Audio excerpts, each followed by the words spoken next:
vamos a partir entonces viendo el tema 3, que es el diagnóstico o el análisis del entorno. Profesora, Dígame. Hay una mano levantada de Sergio Fierro. Dígame. No sé si la tiene levantada porque es una pregunta o seguimos O porque adelante. a lo mejor quería hacer algo, no sé. Sí, no, lo que pasa es que quiero hacer una consulta. Buenas tardes a todos. Dígame.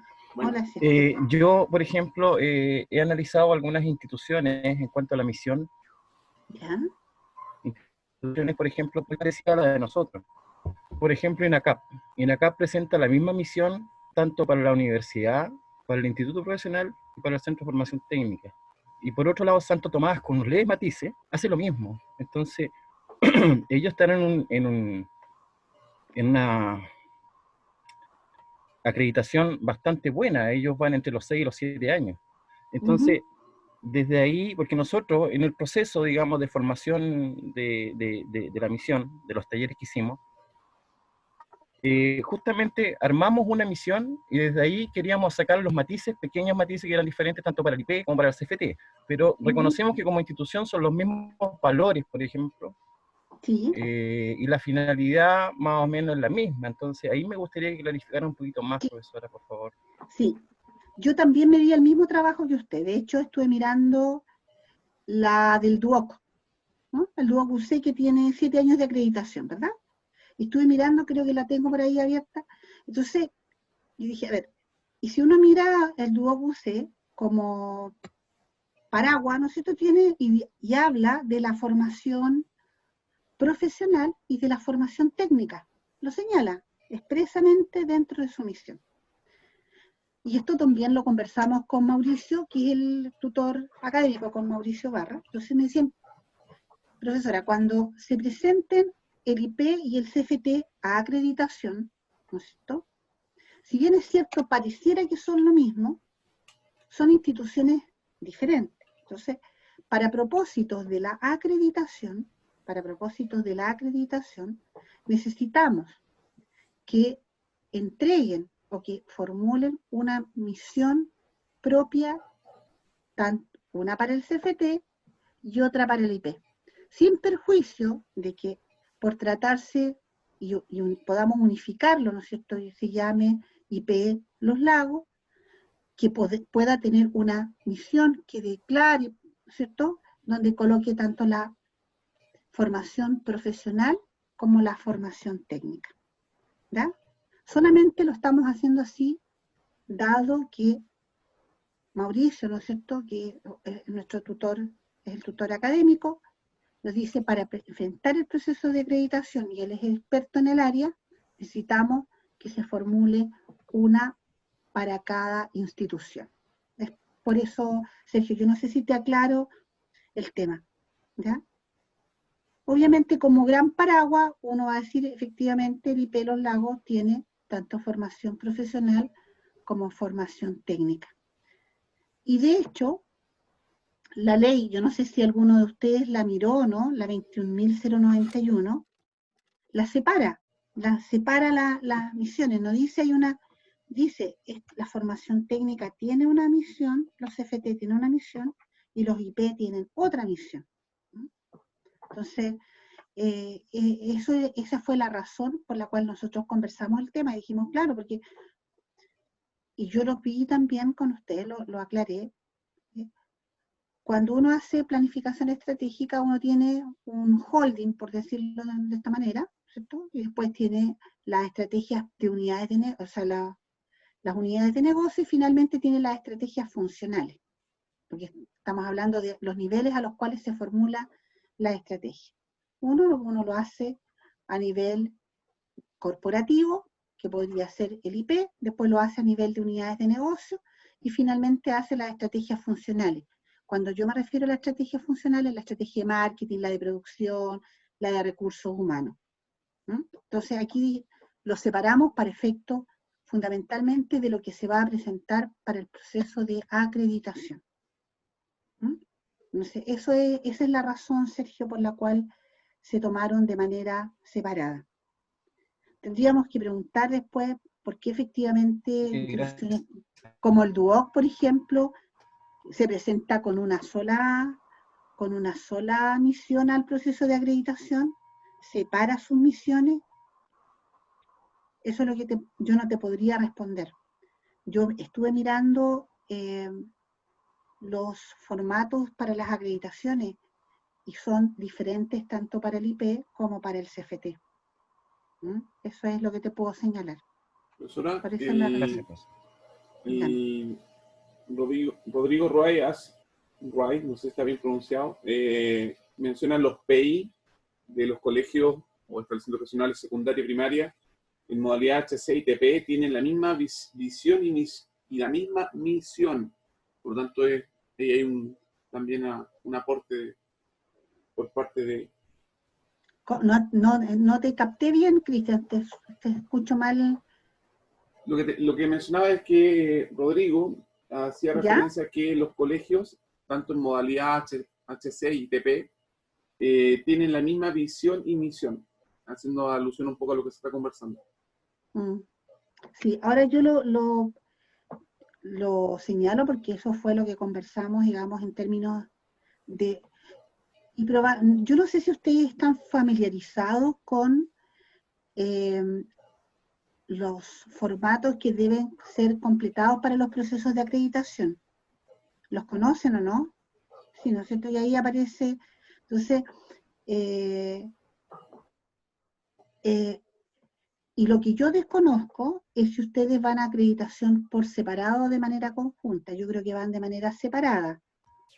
No van como IP los lagos, van como CFT y van como IP de manera separada a la acreditación, ¿verdad? Son dos Exactamente. procesos de acreditación totalmente diferentes. Exacto, son diferentes, no van en una única forma, digamos. Y pudiese ser que en algún momento podría darse, ¿no es cierto?, de que se acreditara el IP y no se acreditara el CFT. O sea, podría darse, digamos.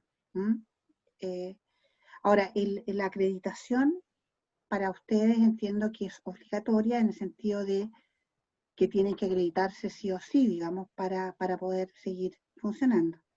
Esta es la impresión que yo tengo, digamos, de la realidad que enfrenta hoy día la institución. Sí, todas las instituciones, digamos, de educación superior tienen que acreditarse claro, ahora, aunque sea por el mínimo, si no entran en un proceso de intervención. Exactamente, eso es lo que yo sé. Esa es la palabra, como fuerte, digamos, pero es como un imperativo. Entonces, yo creo que le podemos seguir dando vuelta a Sergio y cuando vuelva Mauricio, lo aclaremos bien, digamos, para que él, desde el punto de vista de la acreditación, lo clarifique. ¿Te parece? O sea, es como eso. Ya. Entonces, disculpen una consulta. Dígame. Cuando entra en una intervención, es para, me imagino yo que para ver si se puede continuar y mejorar los procesos. Fernando, yo no soy experta en el tema de la acreditación, ¿ya? Pero yo, y por eso lamento que no esté Mauricio, porque bueno, hoy día él estaba en otro compromiso. Pero Nancy, creo que, dígame. me parece que la intervención, si no me equivoco, Francisca, es para hacer un acompañamiento al cierre de la institución. Yo creo que va por ahí. Evitar que los estudiantes, como en otros casos, queden de lado, como ha ocurrido en otras instituciones de educación superior, ¿cierto? Donde las instituciones más o menos se han lavado las manos y han dejado a los estudiantes solos. Eso es lo que se busca. Yo creo que tiene que ver con el cierre del instituto y digamos, más, porque ya, si no tiene acreditación, tengo la impresión de que ya no es viable como institución de formación en educación superior. Por lo tanto, va por lo que señala Evelyn, digamos, sin ser experta. Por eso esperemos que venga Mauricio y le preguntamos, porque la verdad que yo no soy experta en los procesos de acreditación. Nancy, yo le puedo aportar algo con eso, que efectivamente las instituciones que no se acreditan tienen que hacer un camino en el fondo que es de cierre, muy en el estilo de lo que hace el CENED para los pronunciamientos de autonomía. es muy parecido, justamente para que los estudiantes tengan continuidad, otras instituciones, etc. Yo le quería comentar respecto del caso del DUOC, la imposibilidad de diferenciar las misiones del IP y del CFT llevó a la institución a justamente funcionarse en una sola y en eliminar la figura del CFT, tener solo el IP, y con eso se pudo acreditar y por el máximo. Fue algo que fue muy observado en todas las acreditaciones anteriores, porque la oferta era equivalente en el IP y en el CFT y no había un valor que lo distinguiera. Entonces nosotros, yo creo que encontramos como la misma dificultad de poder ver cuáles son los atributos que nos distinguen entre una y otra institución. Y me sigue dando vuelta cómo podríamos abordar eso y cuáles elementos son distintos. Ya, lo que pasa es que si uno se remonta a la Ley Orgánica Constitucional número 1 que se promulgó en diciembre del año 80, cuando se reformula el sistema de educación superior en Chile, esto es un tema histórico, digamos, se crean en ese momento, se separan las 8 universidades, digamos, en ese momento existían 8 universidades, y se establece una diferenciación entre las universidades, los institutos profesionales y los centros de formación técnica, ¿ya? Este es un tema que histórico lo conozco porque fue mi tema de mi tesis de magíster, de hecho. Entonces, mi tesis de magíster, lo pueden encontrar, está en internet, se llama Calidad y Productividad en la Educación Superior, ¿ya? Aparezco Nancy Alarcón y Ricardo Méndez, que es el actual contralor de la Universidad de Magallanes hoy día, que fue mi profesor guía. Esa es mi tesis de magíster.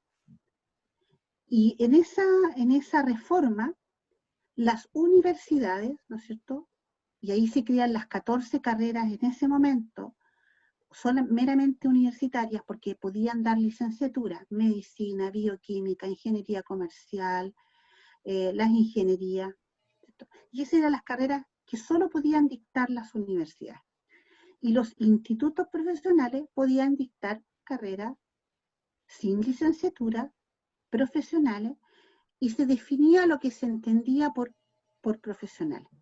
Y los centros de formación técnica, estas carreras, ¿no es cierto?, que tenían una duración en número de horas, en ese momento se estipulaba de esa forma.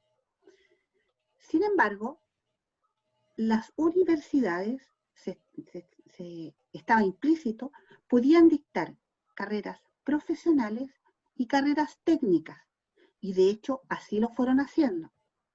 Entonces uno encontraba, por ejemplo, instituciones como la misma Universidad de los Lagos, que a raíz de esta división institucional se crea se toma un derivado de la Universidad de Chile en Osorno, y se toma lo que era la Universidad Técnica del Estado en Puerto Montt, se fusiona y se crea el Instituto Profesional de los Lagos, ¿no es cierto?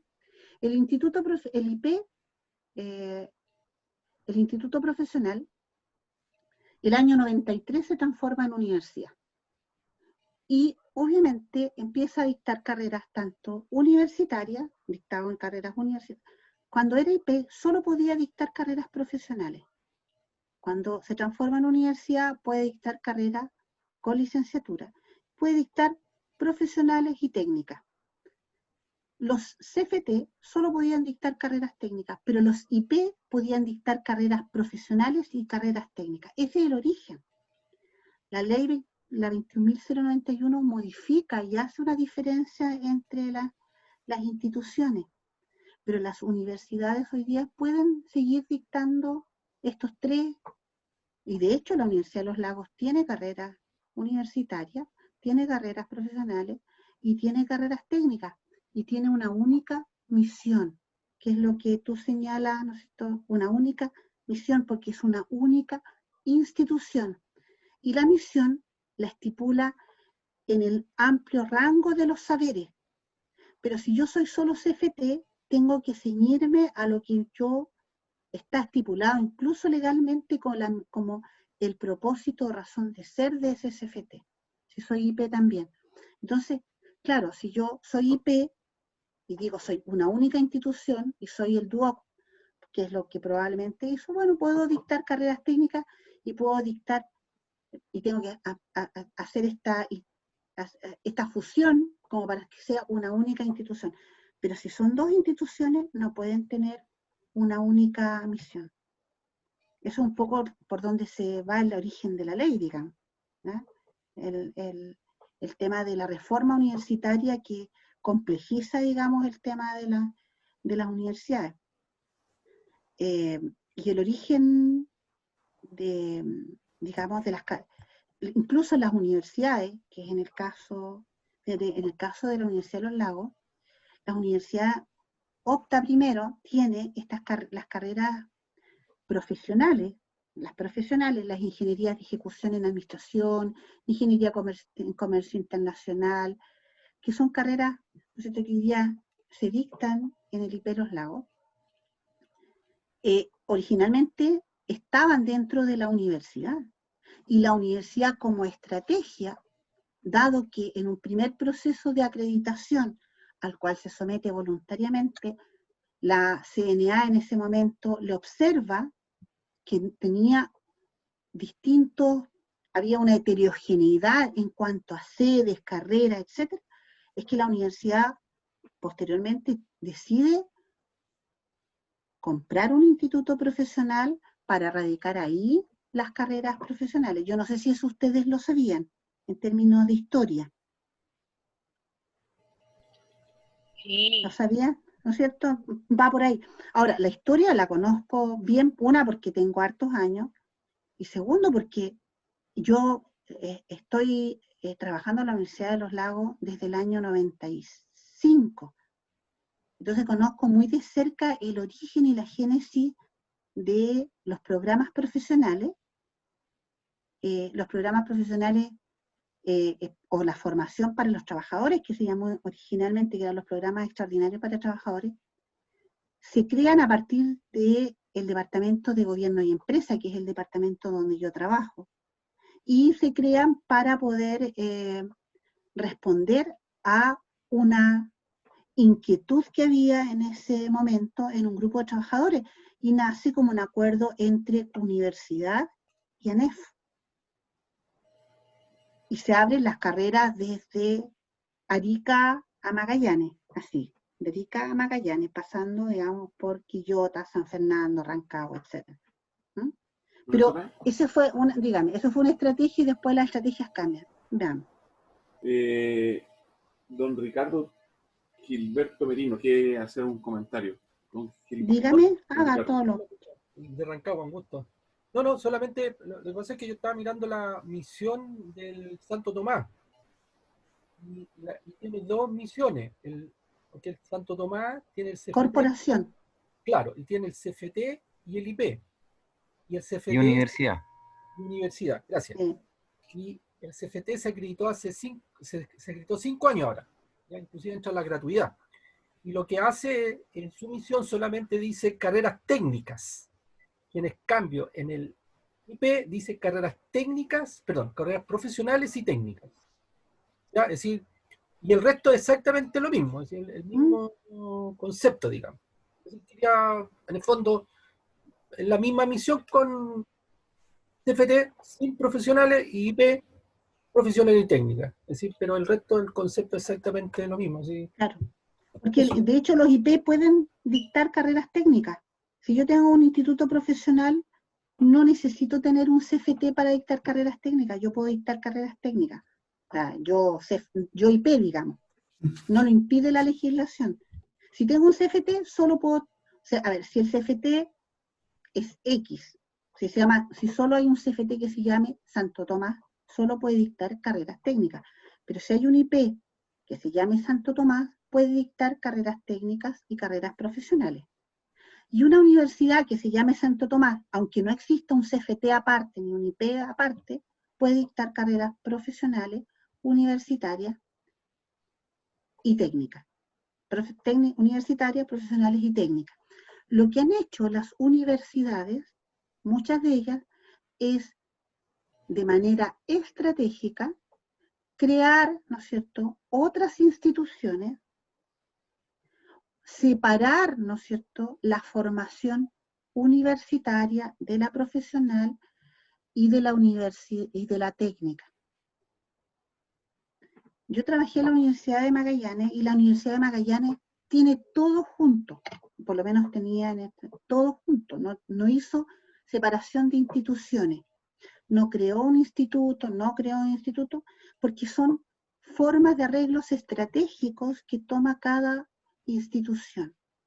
Pero si hay una institución que se llama IP, tiene que tener su propia misión. Si hay una institución que se llama CFT, tiene que tener su propia misión y se tiene que acreditar el IP o se tiene que acreditar el CFT. De esa forma, digamos. Eso es la lógica. ¿Y por qué una institución puede decidir lo uno o lo otro? Porque son diferentes estrategias. Son diferentes estrategias. Las estrategias son los cómo. Así como hay instituciones que han decidido concentrarse regionalmente, hay otras instituciones que han decidido territorialmente expandirse porque esas son diferentes estrategias. Nosotros no hemos visto todavía lo que son las estrategias, pero hay múltiples estrategias. En el ámbito de negocio, las estrategias responden al cómo voy a competir y tienen distintas clasificaciones. Porter hace una primera clasificación. Porter dice, básicamente hay dos formas de competir. O soy el más barato o soy diferente. Y a una le llama una estrategia de diferenciación y la otra le llamo liderazgo en costo. A propósito de una de las misiones que yo vi, me acordé porque una de las cosas que señalaba era que iban a ser baratos, eran de menor precio, de menor costo. Eso es una estrategia. Y yo digo, voy a competir ¿cómo? Voy a ser la que preste, ¿no es cierto?, o la que entregue los servicios al menor precio. Y la otra puede decir, mire, yo voy a diferenciarme. ¿Cómo me puedo diferenciar? Me puedo diferenciar por calidad, me puedo diferenciar por diseño, me puedo diferenciar por un sello internacional, me puedo diferenciar de distintas formas. Eso en un ámbito muy restringido, pero hay otras clasificaciones de estrategia. Alguien me puede decir, mire, hay una estrategia que se llama desarrollo de mercado, y eso significa que una de las formas que yo tengo de competir es que soy una institución, por ejemplo, a nivel de educación superior, y estoy presente en todos aquellos territorios donde potencialmente tengo alumnos, ¿verdad? Y eso es una estrategia que se llama desarrollo de mercado. Otra estrategia puede ser desarrollo de producto. Uno dirá, bueno, ¿cómo? ¿Desarrollo de producto? Sí, voy a crear carreras. Y esas carreras pueden ser nuevas carreras o carreras actuales, pero para otros territorios. Entonces hago diversificación, bien digo. Entonces, la tipología de estrategia no se agota, es bastante variada. Y son formas de competir, y por eso hay instituciones que tienen concentrada, como la Universidad de Magallanes, por ejemplo, está concentrada en la región de Magallanes, una única institución con las carreras profesionales, técnicas y universitarias, todas metidas dentro de la universidad, y solamente con sede en Punta Arenas y Puerto Natales. No creo que en Porvenir tenga hoy día sede, es muy chiquitito Porvenir, debe tener 5.000 habitantes, si es que, ¿no es cierto? Entonces, no tiene más. En cambio, hay otras instituciones de educación superior que están presentes prácticamente en todo Chile. Y hay incluso instituciones de educación superior que inicialmente iniciaron este desarrollo solamente en una región, y sin embargo, con el paso del tiempo han derivado a otros mercados. Hoy día, por ejemplo, uno puede encontrar que la carrera que la Universidad Técnica Federico Santa María, que originalmente y siempre estuvo incluso en la región de Valparaíso, hoy día tiene formación en Santiago. Y la Universidad de Talca también tiene formación en Santiago. Y la Universidad del Paraíso también tiene formación en Santiago y formación de pregrado. Y la Universidad de Tarapacá tiene no solamente formación de pregrado, o sea, perdón, no tiene formación de pregrado en Santiago, pero tiene formación de posgrado en Santiago, por ejemplo. Son distintas estrategias. Y la Universidad de Los Lagos, ¿no es cierto?, tiene la propiedad de un instituto profesional y de un centro de formación, porque así lo decidió también estratégicamente, como una forma de, y eso fue una decisión que se tomó en términos de Consejo Superior, ¿cierto? Y dijo, bueno, ¿qué es lo que hacemos? Y vamos a hacer esto. Esa es la forma de que se decidió en cada institución.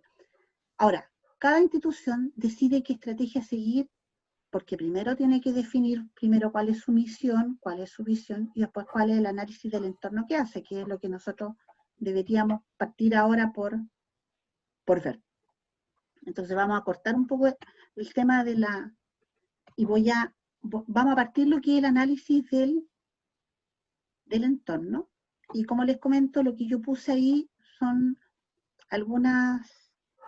dos técnicas en realidad que las vamos a ir conversando y que no agotan obviamente el análisis.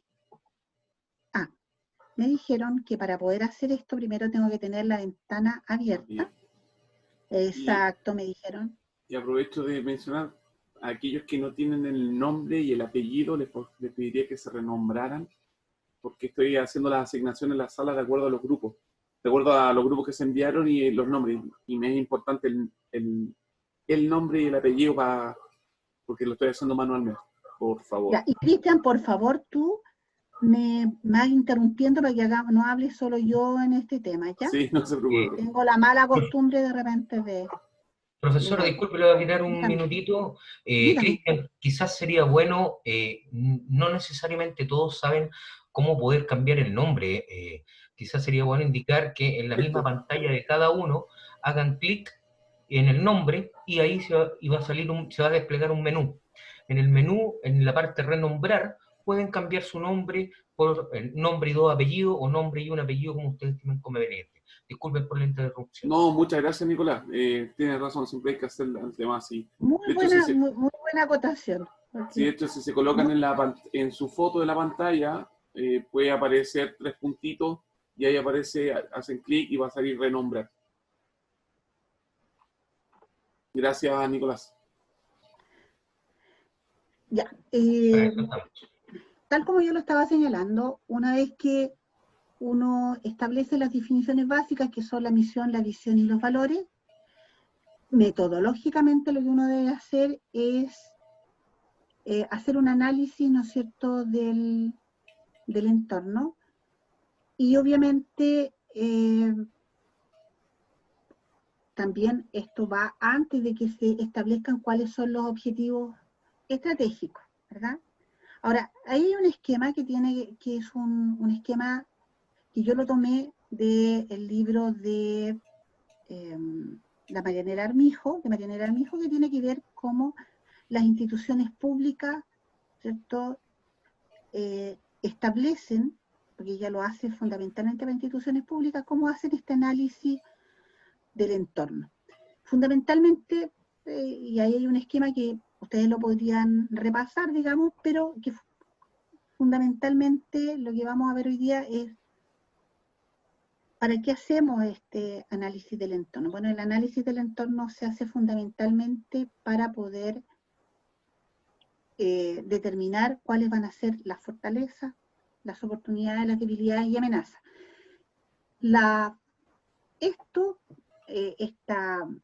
Estas siglas, ¿no es cierto?, o esta unión de letras, viene justamente del acrónimo en inglés de, ¿cómo lo pronunciarlo? SWOT, que significa, ¿no es cierto?, las fortalezas, las debilidades, las oportunidades y las amenazas.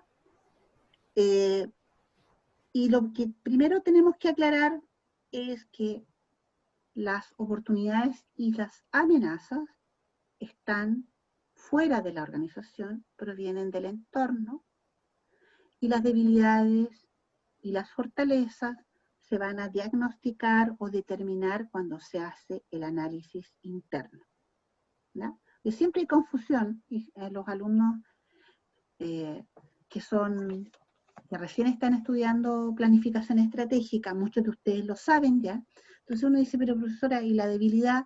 Y uno dice, mire, esto que usted coloca aquí como debilidad en realidad no es una debilidad porque proviene del entorno y eso corresponde a una amenaza o corresponde a una oportunidad. Entonces, para que siempre uno tiene que tener claro que las oportunidades y las amenazas provienen del entorno o del análisis del entorno, y las debilidades y las fortalezas provienen del diagnóstico o del análisis interno. Eso es básicamente. Ahora, cuando uno hace un análisis del entorno, tiene distintas herramientas. Y una de las herramientas que vamos a ver, que es la más sencilla, es una herramienta que se llama PEST. Pero también la van a encontrar como PESTE, PESTA, PESTEL, porque está conformado, y de nuevo es un acrónimo, de un análisis del entorno dividido en fuerzas. Uno toma el entorno y lo divide. ¿Y lo divide cómo? Dicen, este entorno tiene distintas dimensiones. Y esas dimensiones, que obviamente están todas juntas en la realidad, pero como los seres humanos necesitamos esta comprensión del medio, lo que hacemos es dividir, ¿no es cierto?, para poder, en términos de análisis, simplificarlo. Entonces, esto que está todo, porque nosotros no tenemos, nuestro mundo no tiene cambios, o lo que es político no es solo político, sino que es político y económico, y lo que es social es también económico, y lo que es legal y tecnológico se mezcla con lo económico, pero para efectos de análisis se hace la división. Entonces lo que, por las iniciales, ¿no es cierto?, uno dice, bueno, ¿qué es la P? Bueno, la P corresponde a la dimensión de las fuerzas políticas, ¿ya? Y cuando hablamos de las fuerzas políticas, estamos hablando del poder, ¿ya? Del poder y cómo se mueve el poder al interior, o sea, en la sociedad, ¿no es cierto?, que nos está rodeando. El poder económico, el poder político, estamos hablando de las fuerzas, en este caso, de las fuerzas políticas, las coaliciones, ¿cierto? ¿Cómo podría haberse afectado el entorno de las instituciones de educación superior de ganar una fuerza política u otra fuerza política? Porque obviamente las fuerzas políticas tienen ideas o concepciones de cómo es el mundo, por lo tanto, ese análisis es válido. La E corresponde a las fuerzas económicas. Hoy día, ¿cuáles son las proyecciones con respecto al Producto Interno Bruto, el desempleo, que son obviamente hechos que van a afectar a todos los sectores industriales? ¿Ya? Que Porter define un sector industrial como un conjunto de empresas que produce bienes similares. Por lo tanto, un sector industrial es perfectamente las instituciones de educación superior o los institutos profesionales o los centros de formación técnica o las universidades. Y de hecho están siendo bastante afectadas. ¿Cómo las está afectando al instituto profesional y al CFT? El hecho de que haya hoy día, no sé, casi 2 millones de personas desempleadas, que la proyección de caída en el Producto Interno Bruto sea, por ejemplo, de un 5%, cuándo habrá signos de recuperación económica, etc. Lo social. Cuando estamos hablando de lo social, estamos hablando de los cambios en el entorno que tienen que ver con la forma en que las personas establecen relaciones con otros seres humanos, en cuáles son los valores predominantes en nuestra sociedad. La gente está dispuesta hoy día a trabajar y estudiar? ¿Por qué se valora más el uso hoy día del tiempo libre? ¿Somos más cercanos a estar a lo mejor en familia? ¿Cómo cambia incluso la pandemia nuestras relaciones sociales? ¿Vamos a salir más? ¿Vamos a salir menos? ¿Nos vamos a frecuentar? Lo tecnológico en términos de... A ver, yo soy de una, y varios, ahí en clase, somos de una generación donde cuando yo estudiábamos, yo hacía mis trabajos con máquina de escribir manual, ¿ya? Máquina de escribir manual, y no existían prácticamente los computadores.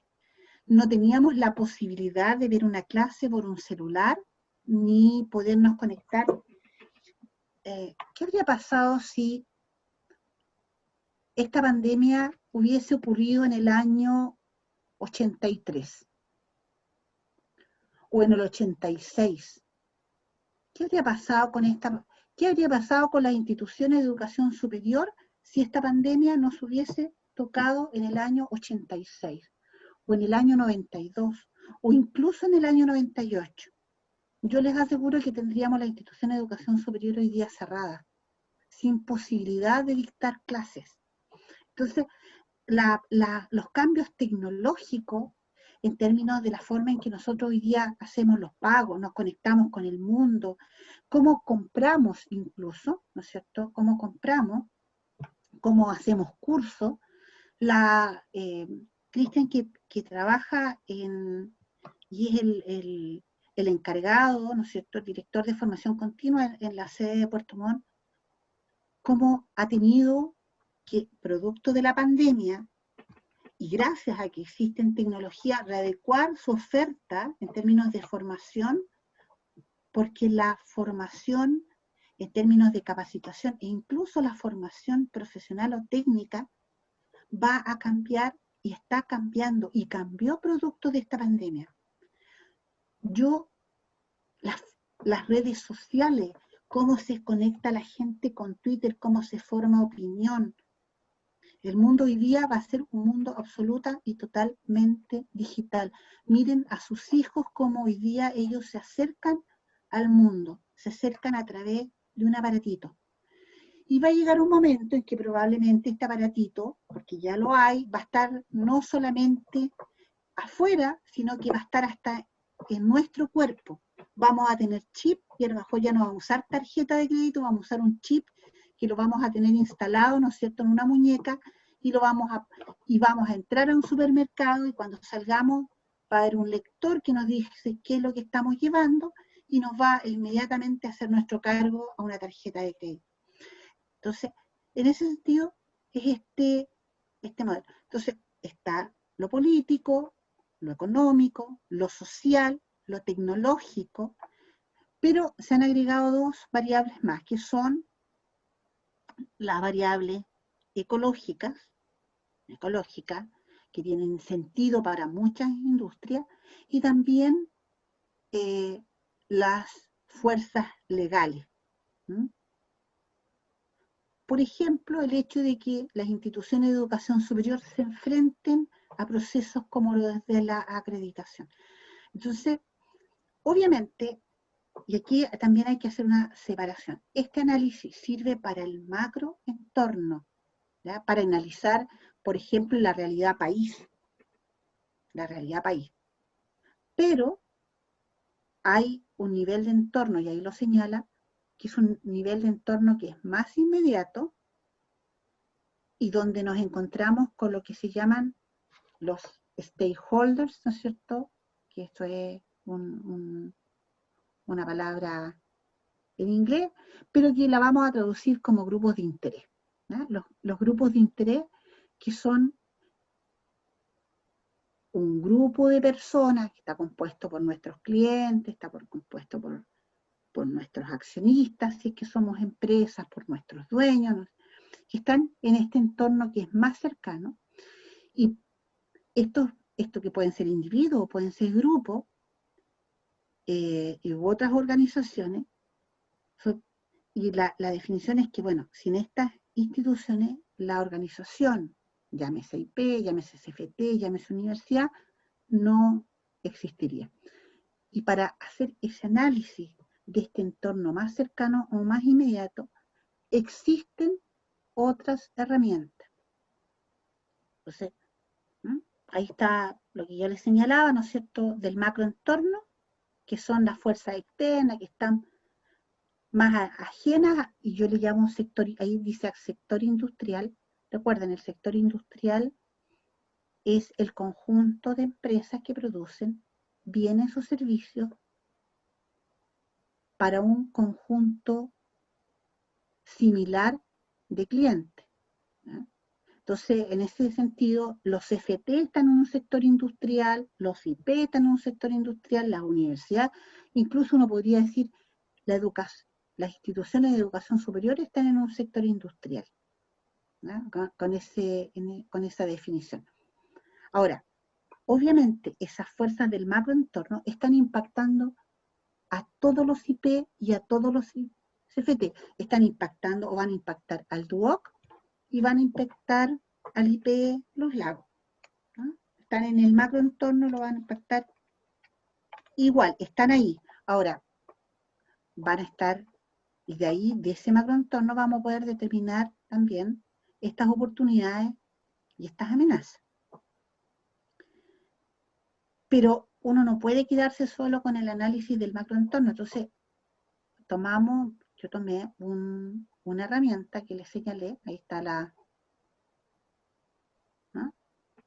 Tomé un modelo, se lo tomé prestado a Michael Porter, y Porter desarrolla también en la década de los 80, 82, 83, un modelito que permite analizar a estos grupos de interés, este entorno más cercano. Entonces aquí están, ¿no es cierto?, en una lámina muestra las fuerzas del entorno, pero ya más cercano a la organización, a mi empresa en este caso, o al instituto profesional, al CFT, aquello conjunto que pueden ser individuos, ¿no es cierto?, organizaciones, que van a afectar de manera más directa a mi organización. Y Porter creó este modelo analítico que le llamó el modelo de las 5 fuerzas. ¿Ya? El modelo de las 5 fuerzas. Y este es el modelo de las 5 fuerzas, sí, que algunos ya lo conocían, ¿cierto? Puede que no sea nada nuevo. ¿Y por qué? Voy a explicar un poquito el origen del modelo de las 5 fuerzas. Michael Porter es uno de los principales escritores, está vivo hoy día él, ¿no es cierto?, ya mayor, y él es uno de los principales escritores y académicos en términos de lo que es el análisis estratégico, formulación de estrategia, tiene una cantidad de libros vendidos, ¿no es cierto? No es el único, pero sí yo diría el más importante. Y él, su origen, él es economista. Entonces, él dijo, bueno, voy a analizar los sectores industriales como si fueran mercados. Entonces, dijo, bueno, en el centro de todo está la rivalidad entre los competidores, es decir, cuán intensa es la competencia en ese sector industrial. Voy a salirme de los CFT y voy a hablar de las farmacias, ¿ya? Las farmacias. Entonces, alguien, de pronto lo voy a sacar porque es parte del ejercicio que ustedes tienen que hacer después, y no me quiero adelantar. Entonces, las farmacias, ¿cuáles son las farmacias existentes? ¿Cuántas farmacias existen hoy día? Hace unos años atrás estaban, todos conocen el caso de la colusión de las farmacias, ¿verdad? ¿Sí? Y se pusieron de acuerdo. ¿Y por qué se pusieron de acuerdo? Porque era un mercado que era oligopolista. Eran muy pocos vendedores.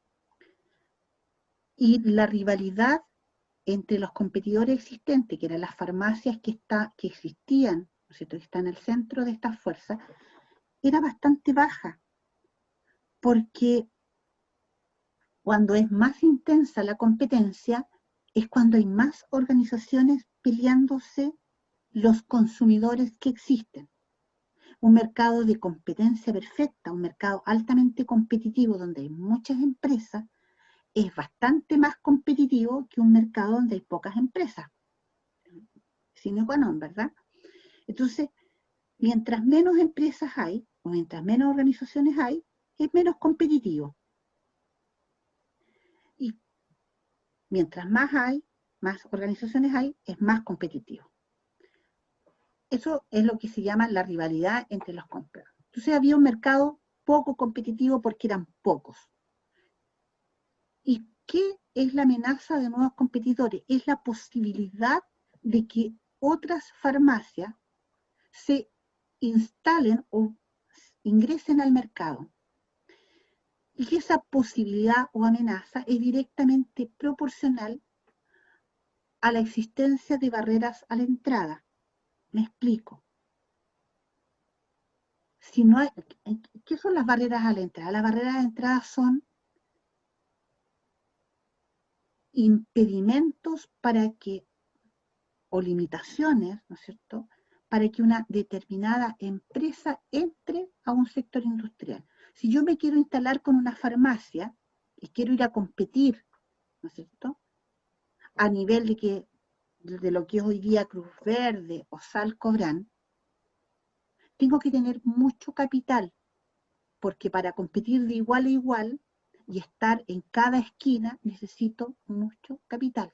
Por lo tanto, el capital necesario es una barrera. Una acreditación en una institución de educación superior es una barrera a la entrada. Para entrar, ¿no es cierto?, tengo que tener, por ejemplo, si quiero instalar una institución de educación superior, tengo que cumplir con ciertos requisitos legales y no cualquiera puede instalarse y yo decir, vamos a formar con Cristian un CFT. Eso es una barrera de entrada. Mientras más alta sea la barrera de la entrada, menos posibilidad de competencia hay en ese sector industrial. En una farmacia, en el sector de la farmacia, o en este sector industrial de la farmacia, ¿cuál es el poder de negociación de los compradores? Usted cuando va a la farmacia, ¿tiene algún poder para negociar precio o alguna condición con la farmacia? Como persona natural, ninguna. Ninguna, ¿verdad? Ninguna. Entonces, eso hace que el sector sea más rentable o menos rentable. ¿Cómo cree usted, Nicolás, que? Bueno, de hecho yo creo que es un sector extremadamente rentable. Si los compradores no tienen ningún tipo de negociación, claramente con el ejemplo que usted está dando, se producen las colusiones. O sea, son sectores con mucho poder. Exactamente.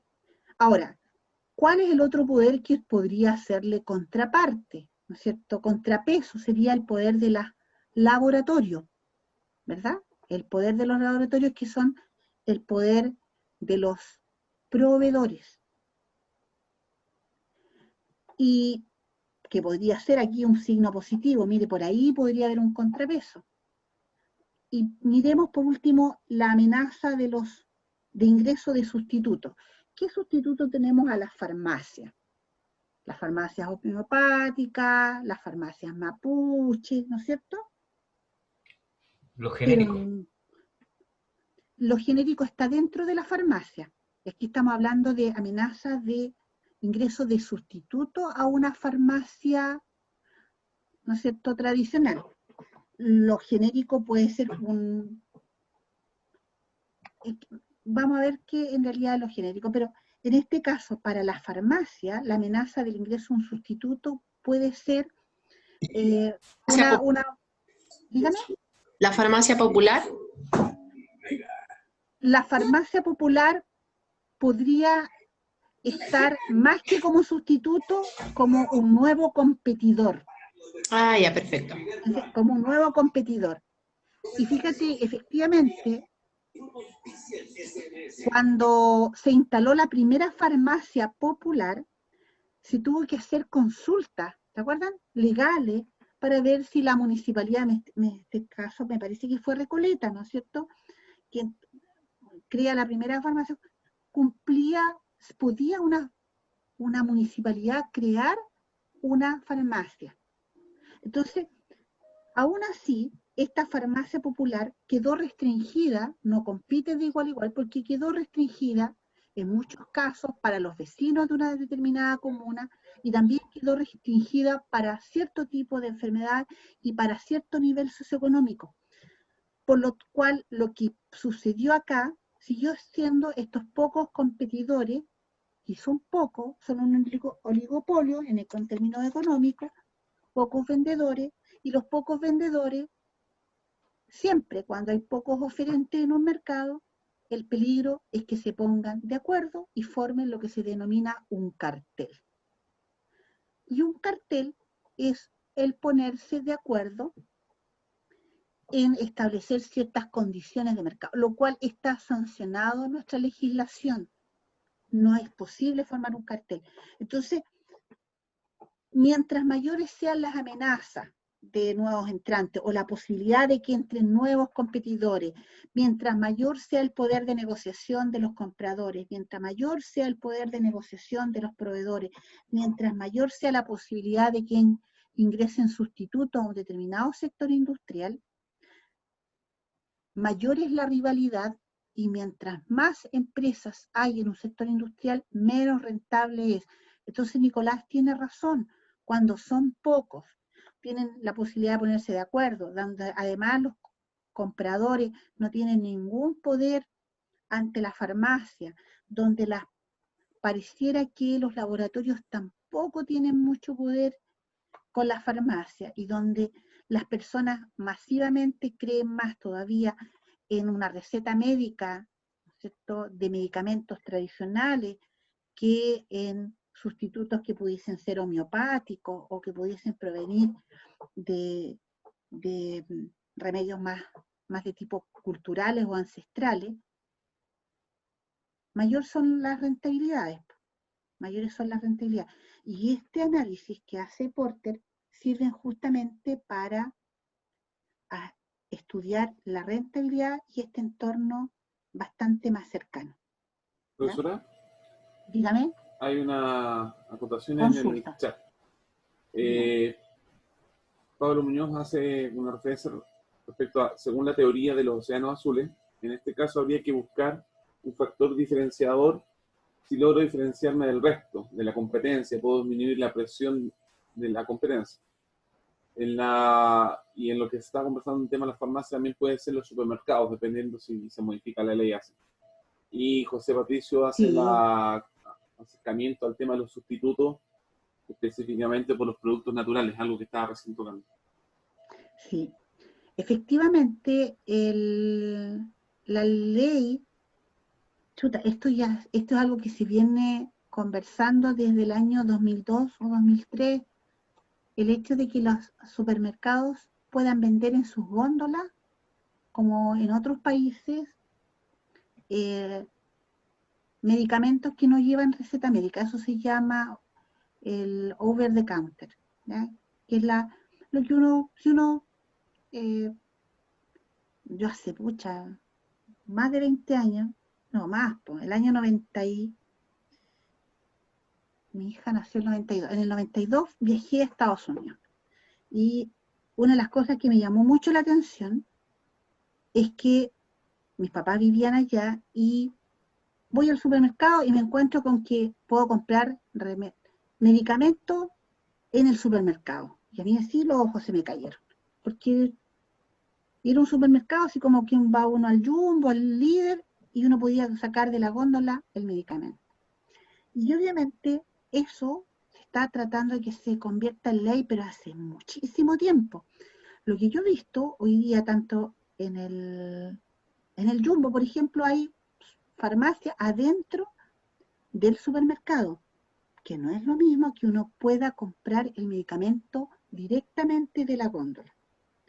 Y eso se ha discutido ahora, porque obviamente no ha sido materia de ley. Yo creo que básicamente porque hay lobby.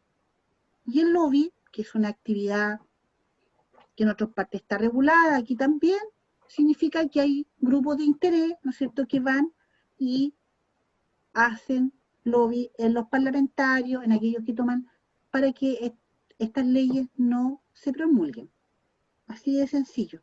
Que pueden tener, a lo mejor algunos dirán, una razón en términos de automedicación, pero hoy día uno también va a comprar a la farmacia, no sé, aspirina, otro montón de otros medicamentos y no le piden receta. Incluso medicamentos que en los mismos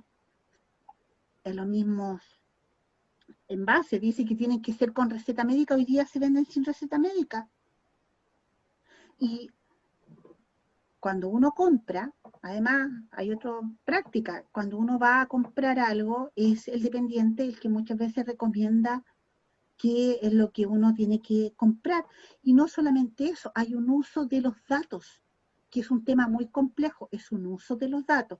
Cada vez que usted, de hecho, yo hace un tiempo atrás conversaba con unos ciudadanos extranjeros que se veían muy complicados cuando iban a comprar y les pedían el RUT, porque no tenían RUT. Entonces ellos pensaron originalmente que para poder comprar tenían que tener RUT. El RUT es opcional, si uno quiere lo da, pero con eso hoy día es posible que sepan todo nuestro patrón de consumo. Ni decir, busquen, o si es lo que les ha pasado, si ustedes buscan en internet, ¿no es cierto? Ya, busquen un Mercedes-Benz. Después van a abrir Facebook, les va a salir un aviso de Mercedes-Benz. Si van a abrir Twitter, les va a salir un aviso de Mercedes-Benz. Si van a abrir cualquier página, les va a empezar a salir, porque obviamente el mundo hoy día nos lee en términos de nuestros patrones de consumo.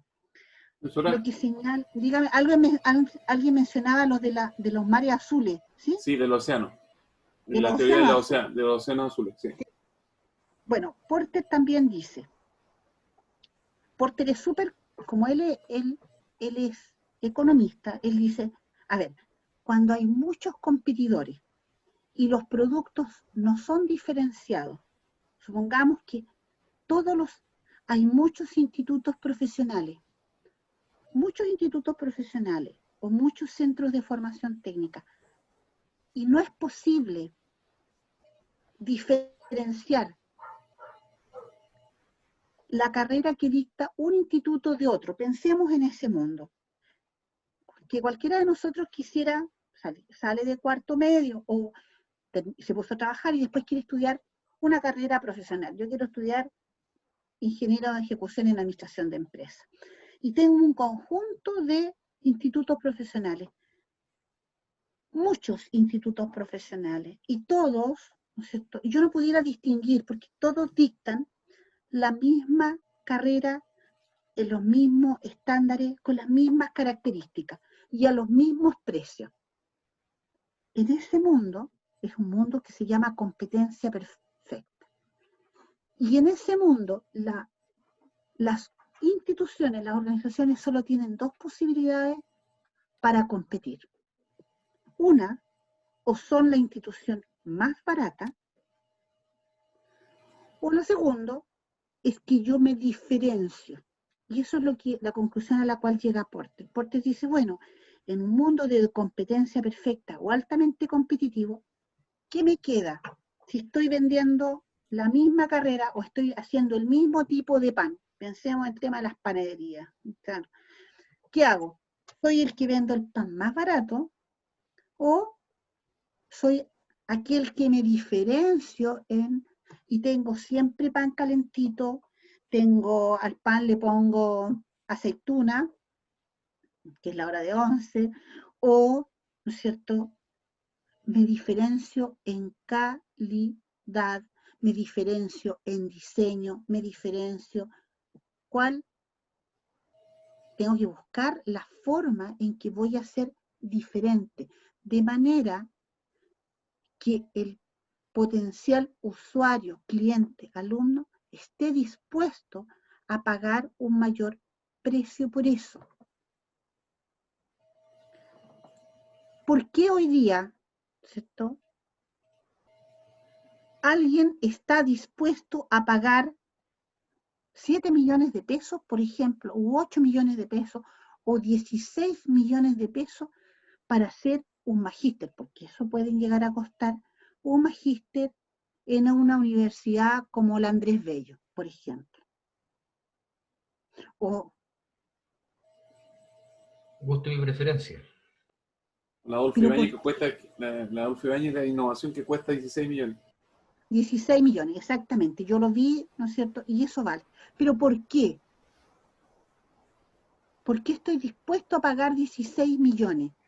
Para diferenciarnos de los demás por la calidad que vamos a tener como formación profesional.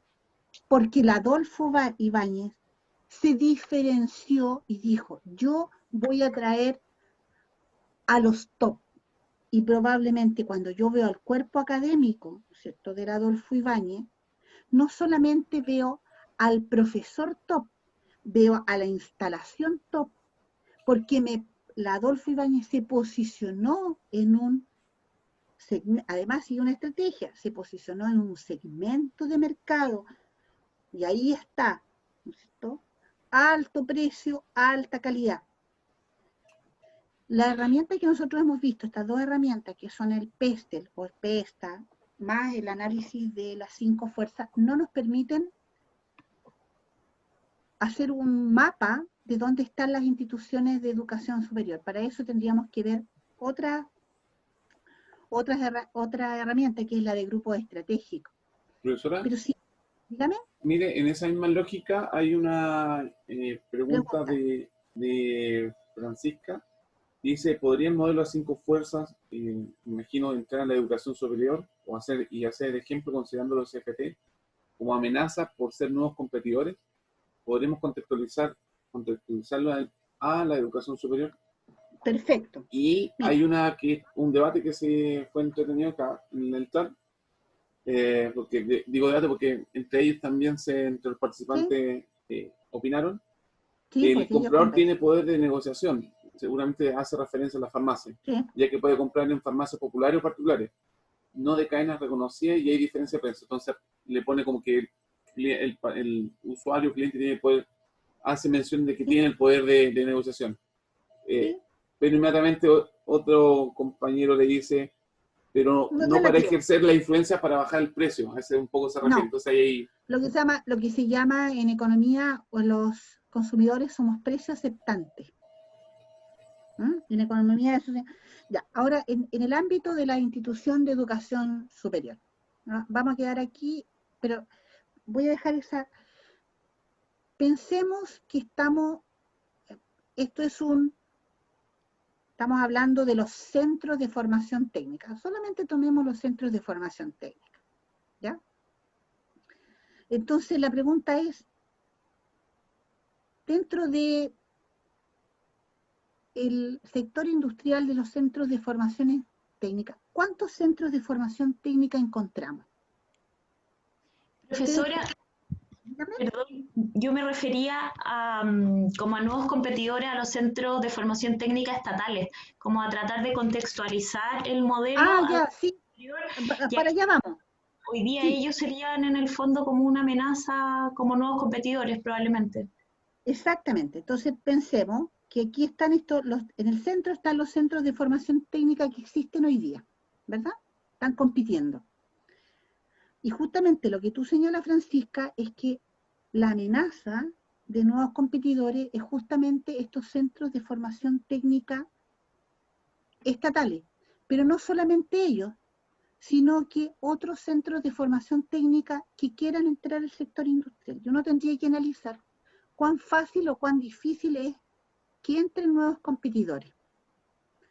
Porque si es difícil, lo más probable, ¿no es cierto?, es que los que estamos adentro, los que están adentro, sean pocos. Porque si es difícil entrar, ¿cierto?, los que lograron entrar, los que lograron pasar las barreras de entrada, son pocos, ¿ya? Ahora, el Centro de Formación Técnica Estatal salta esas vallas porque la está colocando alguien que puede saltar las vallas, que en este caso es el Estado. que puede saltar las vallas en términos de buscar la localización, la inversión, la contratación de profesores, etcétera, ¿no es cierto? Y se instala. Y ya está ahí. Ahora, aparte de esos centros de formación técnica estatales, en el sector industrial de los centros de formación técnica, ¿es fácil o difícil entrar a competir? ¿Es fácil o difícil que entre un nuevo competidor?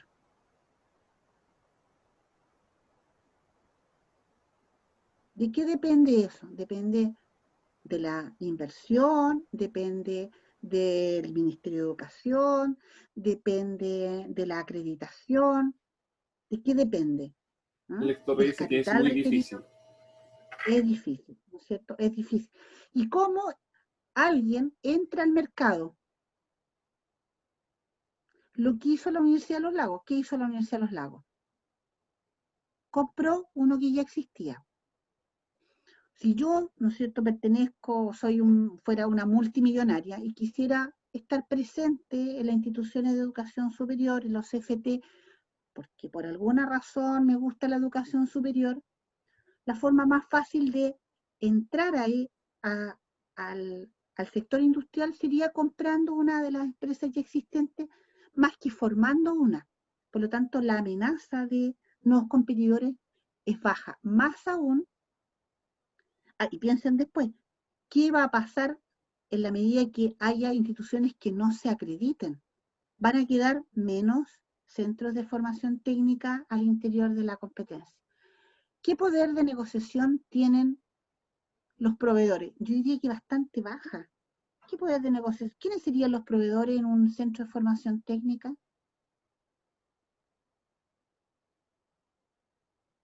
¿Quiénes serían proveedores? Porque esto no es como cuando uno tiene una empresa y produce jugo de manzana. Los proveedores serían los agricultores a los cuales les compramos manzana, o en el caso de la farmacia, los laboratorios a los cuales se les compra medicamentos. ¿Quiénes serían, Nicolás? Podrían ser los profesores, los docentes. Los profesores podrían ser, ¿no es cierto?, los proveedores de tecnología, ¿no es cierto? Podrían ser proveedores de tecnología, de las plataformas ahora que se están usando, podría ser. Y los compradores, que son nuestros alumnos, ¿tienen poder de negociación o no? ¿Tienen poder de negociación? En el sentido de, ¿pueden negociar precio y condiciones con nosotros? No. No, Están bien no tienen. organizados, podrían llegar a hacerlo Podría. como una buena federación de estudiantes, por ejemplo. Exactamente, podrían, y lo han hecho, ¿no es cierto? Lo han hecho, han logrado que se congelen aranceles, ¿no es cierto? Han logrado que yo me acuerdo cuando estudiaba aún, yo me acuerdo que en el año 84, yo estaba tercer año, una movilización, las primeras protestas, 84.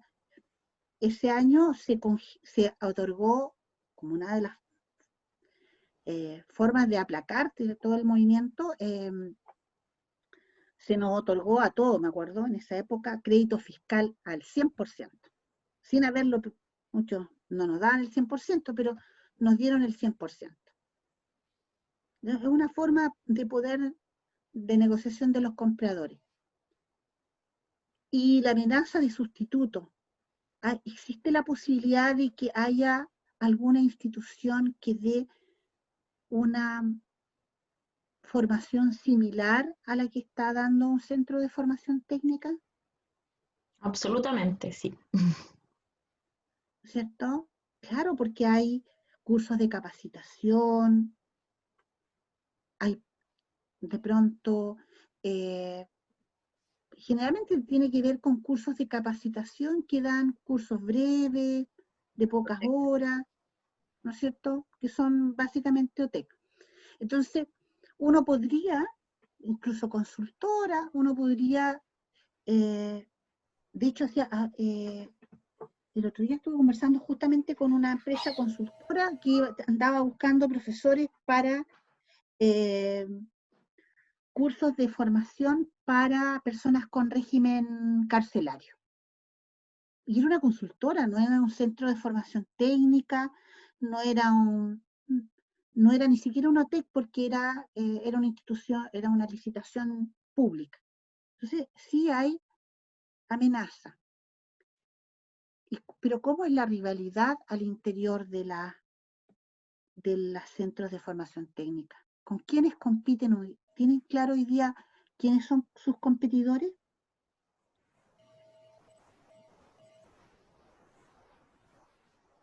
Hoy día, ¿cuáles son los competidores del CFT Los Lagos?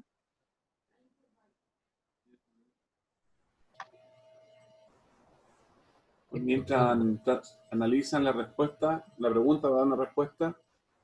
Nicolás dice, cuando hablamos de deporte hay que tener un ojo, ya que el modelo es bueno, pero puede llevar a fallas de mercado como la integración vertical u horizontal, pudiendo pasar de comercialización a monopolio.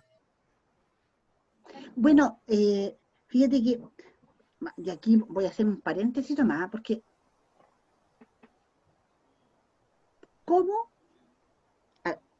Si yo estoy en un sector sumamente competitivo, y donde una de las formas que yo elegí para competir es el ser el más barato, el de menor precio, ¿verdad? Porque eso es cómo logro ser el más barato. Si es que yo elegí ese camino, supongamos que el CFT dijera, el CFT Los Lagos dice, yo, cumpliendo con los estándares de calidad y habiéndome acreditado, opto y mi estrategia va a ser el más barato. Que yo lo vi por ahí en alguna misión, ¿eh? Ser el más barato. ¿Y cómo logro ser el más barato? ¿Cómo logro ser el más barato? Bueno, una de las formas que permiten ser más barato es que yo logre integrarme verticalmente. ¿Qué significa la integración vertical?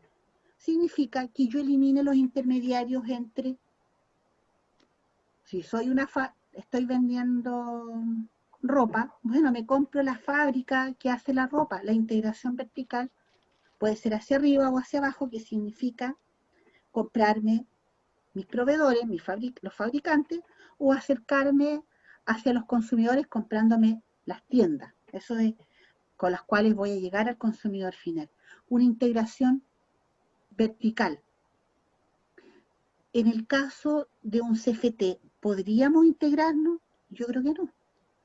La universidad puede integrarse hacia adelante.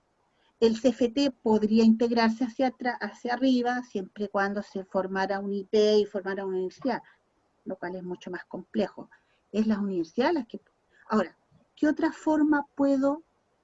qué otra manera puedo lograr ser el más barato?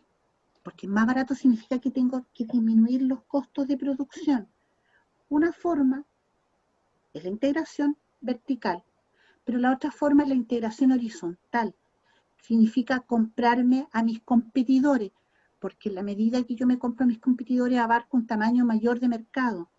Y al abarcar tamaños mayores de mercado se produce lo que en economía se denominan las economías de escala. Eso significa que yo puedo producir con costos medios o costos de producción que son cada vez menores o decrecientes. Esas son las economías de escala. Entonces, esas son las razones que están detrás. Por eso Porter dice, no, si la estrategia es liderazgo en costo. Liderazgo en costo y la integración vertical, la integración horizontal, son formas en que los sectores industriales logran esa estrategia de liderazgo en costo.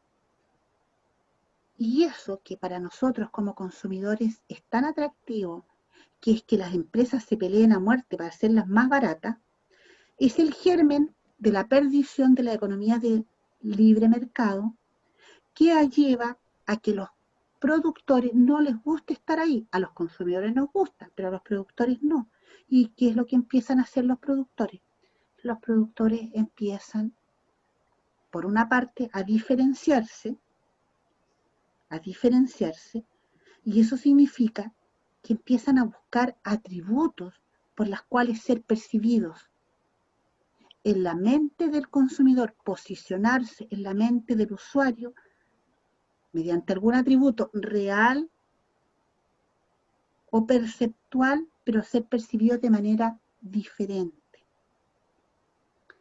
puede que el DUOC dicte la carrera de técnico en administración, probablemente, a lo mejor de manera muy similar a lo que lo dicta el CFT de los Lagos. Y pudiese ser incluso que desde el punto de vista de lo que yo pudiera definir como calidad, la carrera del CFT de los Lagos sea mejor, porque una de las acepciones del concepto de calidad es el proceso de transformación entre lo que yo tomo como alumno y lo que finalmente termino como producto. Y en ese ámbito de la calidad puede ser que sea mejor mi carrera, pero para el consumidor, para el público en general, el CFT de los Lagos no es percibido de la misma forma que el DUOC, porque el DUOC buscó diferenciarse y siguió una estrategia que va, ¿no es cierto?, en imagen corporativa, presencia, etcétera, ¿no?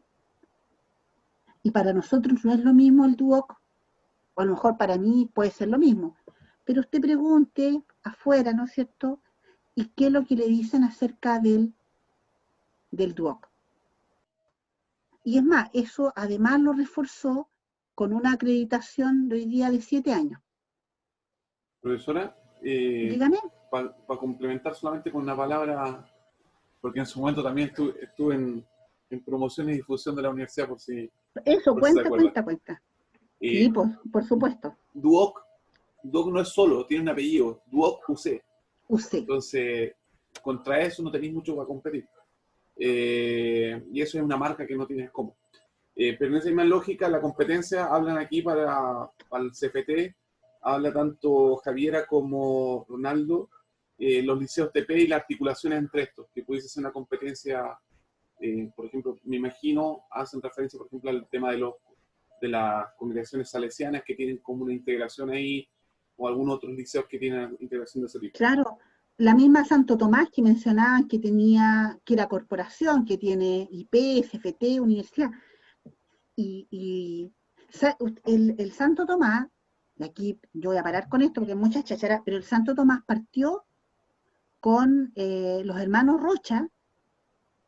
De hecho, estaba el fundador, no me acuerdo cómo se llamaba, pero su hermano, que era compañero mío de Gerardo Rocha. Gerardo Rocha, que murió trágicamente, sí, salió, eso es de conocimiento. Bueno, yo era compañera justamente en esa época, estoy hablando de los 80 de su hermano, de Rodrigo. Y Gerardo Rocha parte con, ellos tenían un instituto profesional ellos tenían un instituto donde formaban arsenaleras quirúrgicas. Todo parte en tema de la ay, ¿cómo es que se llamaba? Ya no me acuerdo. Ellos eran Propam, exactamente, Propam. ¿Quién tiene tan buena memoria? Leonardo Temuco. Sí, Propam. Leonardo. Y parten, claro, con eso, con el Propam, y parten en esa época formando, y después crean esta tremenda corporación que es la Santo Tomás. Esa es la forma de partir que ellos tienen, aprovechando la ley de educación, aprovechando la forma de creación de las universidades, etcétera. No son la primera universidad privada, pero sí son, hoy día tuvieron una gran y fuerte expansión. Eso, ya. Estaba pensando que venía ahora. Ahora, Cristian, deberíamos llevarlo a su sala, ¿verdad? Sí, ya tengo todo listo. Tengo algunas nuevas personas que son nuevas y que han en el grupo, así que están todas las salas. Andan más perdidos, deben decir qué estamos hablando aquí. ¿Qué sala? Pero, claro, cómo van a llegar a la sala. Así que a las personas que están sin grupo, que la cotejé con la entrega de trabajo, y un poco consultándole por chat, a varias personas las voy a integrar a algunos grupos, ya, especialmente en el grupo 10 y el grupo 2, porque hay algunas personas porque en este momento somos 94. Somos 94, aunque hay algunas que están nombradas con 2 veces, entonces ahí vamos a ver. Pueden ser menos. Sí.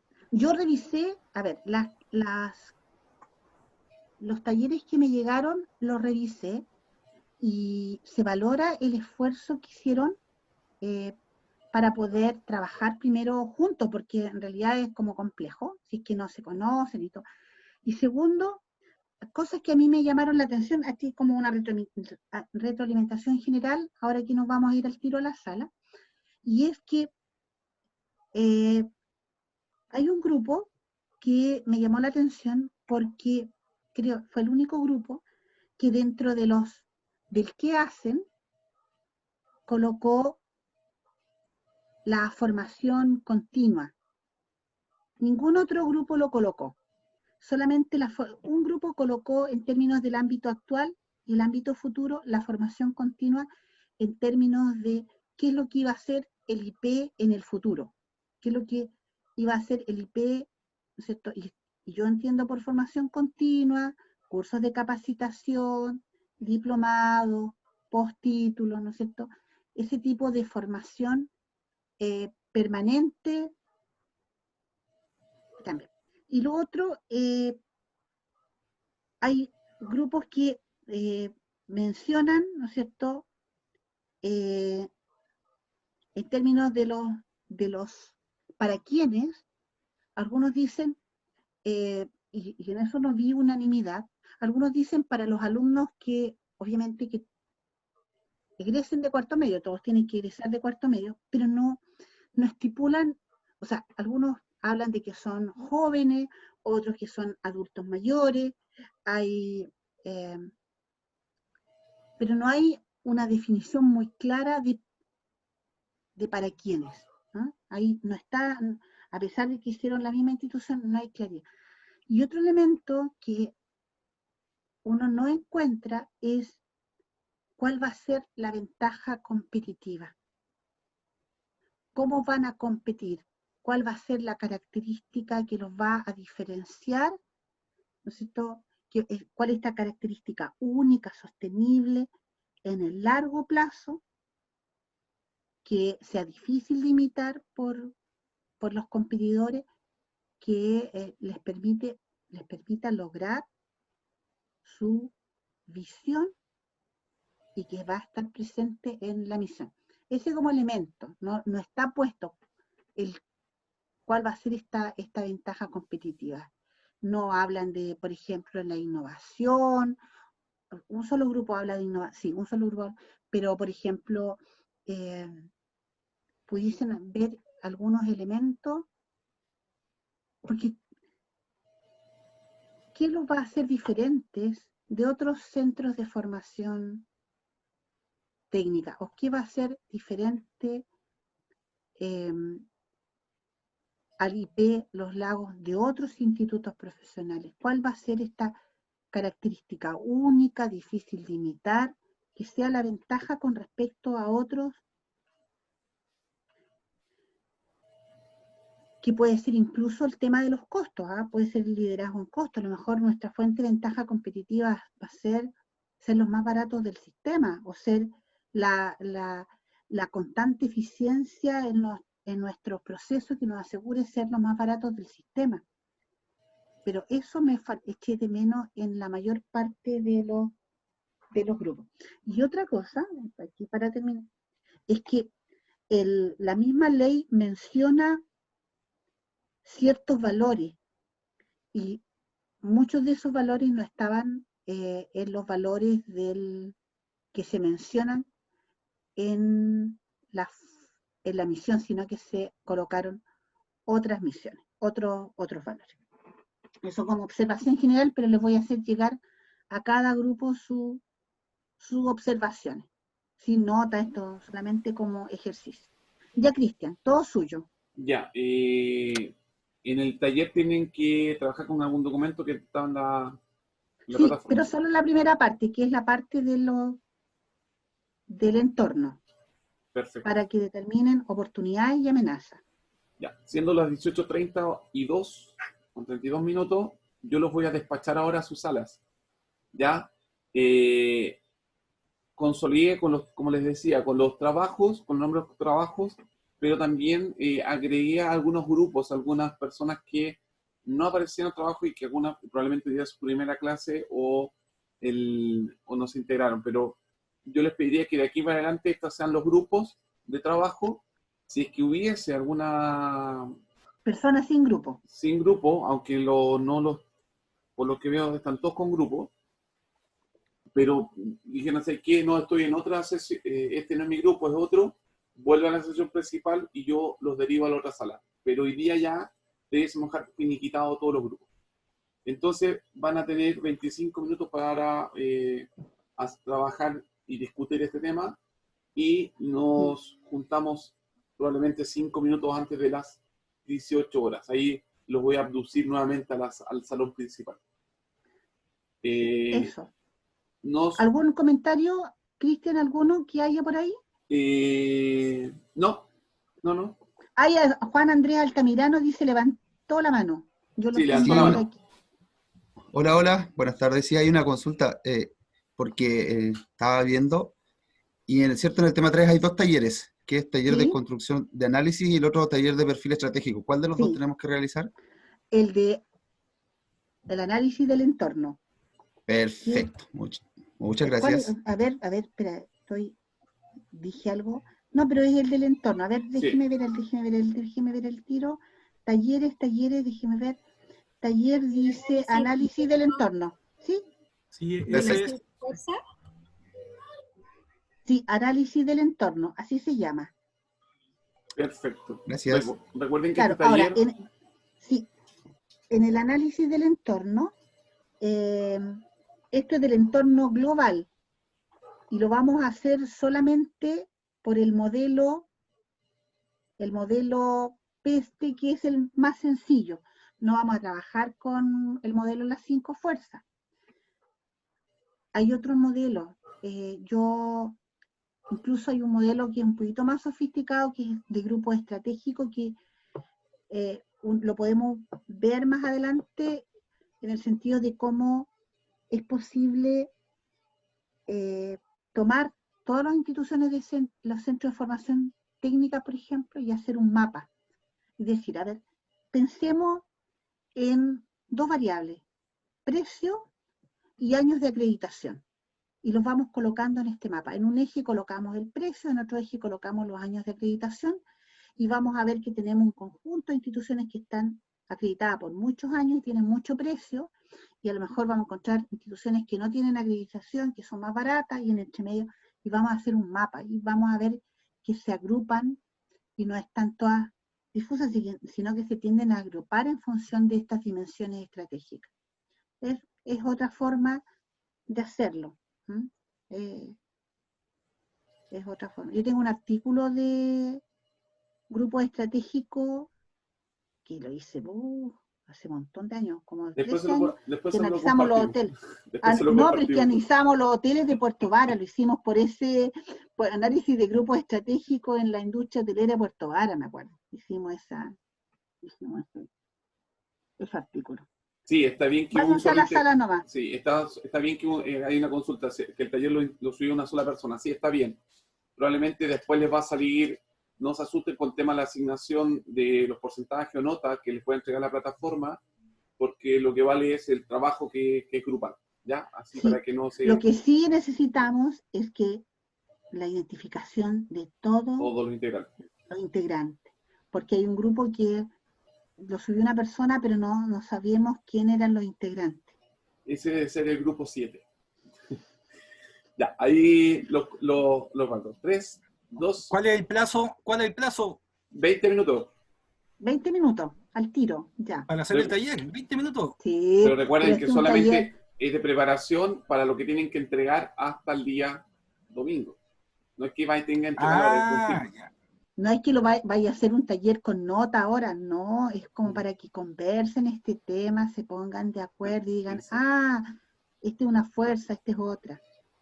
Entonces, ahora, yo puedo hablar las 2 horas, pero no se trata de eso, tienen la idea que es que, trabajar claro, un poquito. la idea entre esta clase sincrónica y la del jueves, ustedes pueden ir armando la línea conductora para entregar el trabajo el día domingo. Claro. Y el jueves vamos a hacer el análisis interno. Así que, en 3, 2, 1...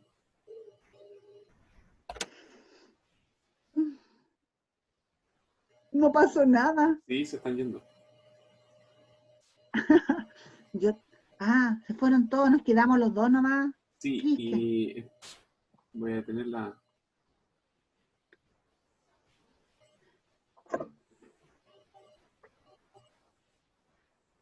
Ha mejorado, ahí está don Rodrigo, está solo ahí, no se ha ido a ninguna parte. Sí, Ahí ya se van, a poquito se van yendo. Y mira la foto de la Paula. Sí, ella está trabajando con nosotros en el tema está como alumna en práctica de psicología, está trabajando conmigo en temas de lo que es la tutorial de plataforma.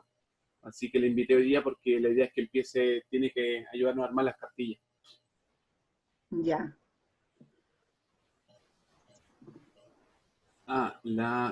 Rodrigo. No ha entrado. Rodrigo, tú estabas en... Digo, al tiro, ¿dónde estabas? Uruguay.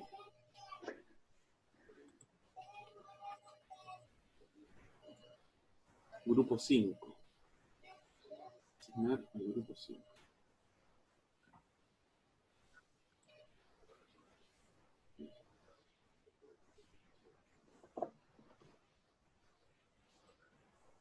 Uno, dos, tres. Mira.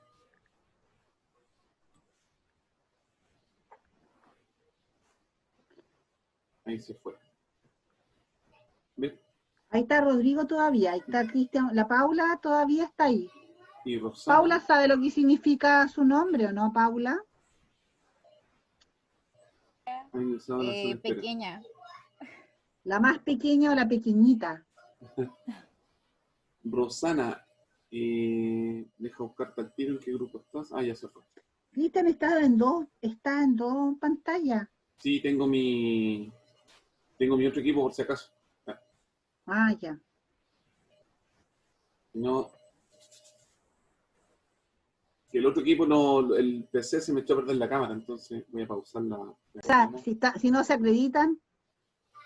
No, Santo. O sea, lo más probable es que los vendan la marca.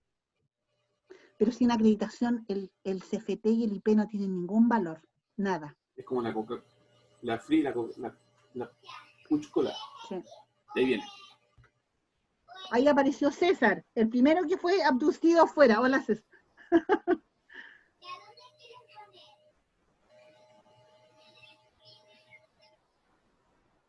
¿Y por qué salió el primero? ¿O están saliendo de a poco? Es que están más cerca. Es que está más cerca del auditorio general. Ahí está acá. Sí. Estábamos conversando algo y me sacó. ¿Pero Rápidamente. de qué estaban hablando? ¿Del fútbol, de la goleada del Bayern Múnich? Estamos hablando de la movilidad social. Nos sacaron así, nos dejaron. Sacaron del grupo. No quiero Gary justo me iba a decir... No me hagas sentir mal, por favor. No, pero Gary justo me iba a decir... El Bayern Múnich, el tesoro está en... 8 le hizo. Acabo de perder una apuesta. Ese día nosotros teníamos reunión de consejo de departamento y estaban los colegas viendo el partido entre que estaban acá, pero creo que fue una humillación así, pero total, brutal, porque nunca le habían dado una boleta de esa magnitud. ¿Quiénes fueron que le dieron una goleada a Brasil? ¿No fueron los alemanes que le ganaron a los brasileños como 8-0? Sí. Bueno, mi marido le gusta mucho el fútbol y cada cierto tiempo ve el partido de la Copa América esta que se jugó en Santa Clara, en Estados Unidos, de cuando se le ganó a México. Y disfruta ese partido, pero es una maravilla, cada cierto tiempo lo mira así, dice, yo creo que lo rememora, porque como no hay fútbol ahora, entonces lo rememora. Pero esa fue una goleada como muy histórica a los mexicanos, y como el Chicharito cada vez estaba más apesadumbrado en el equipo mexicano, el famoso Chicharito, el Porotito. El Chicharito, no, un chícharo es como, sí, es como un, Sí, po, poroto. así como un garbancito, un porotito. garbanzo. Sí, Sí. es como un garbanzo. Sí, claro. El Chicharito. Así que el Bayern Múnich humilló al Barcelona. Consulta, don Cristian Bucarey. Cuénteme. Disculpe, no levanté la mano. No, no te preocupes, dale. Mira, en el grupo, ¿verdad? Que fuimos arrojados a la sala, es el mismo que enviamos la tarea de semana, pero éramos 12 nosotros y en el grupo aparecimos 11 hoy día. ¿Significa que la 12ª o el 12º integrante que habíamos identificado el domingo se fue a otro grupo? No, al menos hubo 10 participantes que no llegaron. Ya. ¿Ya? Entonces, están asignados de acuerdo a los que llegaron a clase. Entonces, probablemente... ¿Podemos seguir siendo los 12 del día domingo? Sí, Gracias, Cristian. Este es el grupo 4, ¿no?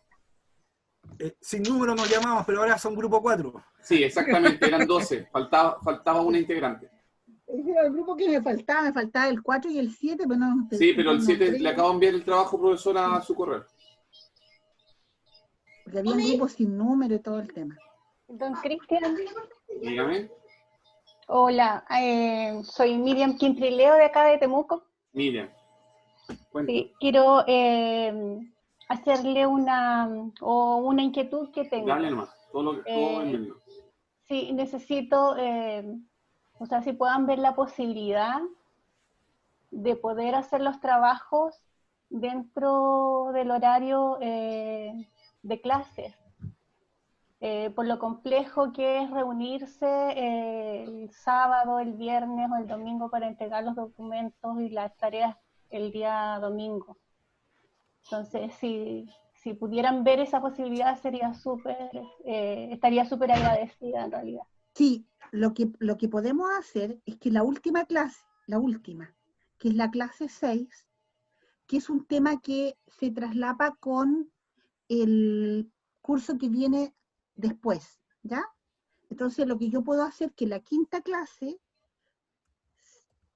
que no hay taller, yo vea parte del material de la sexta y la sexta la dediquen al trabajo de grupo, para que se puedan coordinar mejor. ¿Les parece? Sí, Nancy, disculpe, lo que yo les estaba solicitando es ver estos trabajos que se entregan el día domingo, ver la posibilidad de salir un poquito antes y que nos dejen unos minutitos más para poder terminarlos dentro de la misma clase. Sí, entiendo después lo conversamos, lo vamos a conversar con la profesora Nancy para poder ordenar la estructura, pero entendí el mensaje, mira. Ok, muchas gracias. Yo no después me explica porque... Sí, no te olvides, pero entendí el mensaje. Ronaldo. Una consulta. Sí. Pero alguien levantó la mano, Ronaldo. Respetemos la levantada de mano, por favor. Se levantó la mano. Tenemos que ordenarnos. Oigan, solamente para aclarar, ¿verdad?, el contexto del trabajo que hay que entregar el día domingo. Ya, este taller que empezamos hoy día forma parte del trabajo del día domingo. El sábado. El día domingo hay que entregarlo. Sí, pero sí, el día domingo se entrega solo para efectos de retroalimentación. Perfecto. Ustedes tienen que entregar un informe. Ya, pero este taller de hoy día se suma al taller del día jueves y de ahí sale el producto para el informe del día domingo. ¿Esa es la lógica?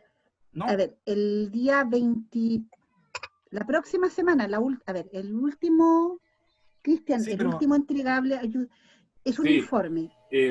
Profe, no, sí, es la misma lógica. Lo voy a hacer. Están hablando lo mismo en frecuencia distinta. Explique, yo no, no tranquilo. entendí. Es efectivo. Hay entregables, que son los de los días domingos. Sí. Los entregables del día domingo, como bien dice la profesora, no es que lleven nota, es de evaluación formativa. Entonces la profesora lo que hace le entrega un feedback.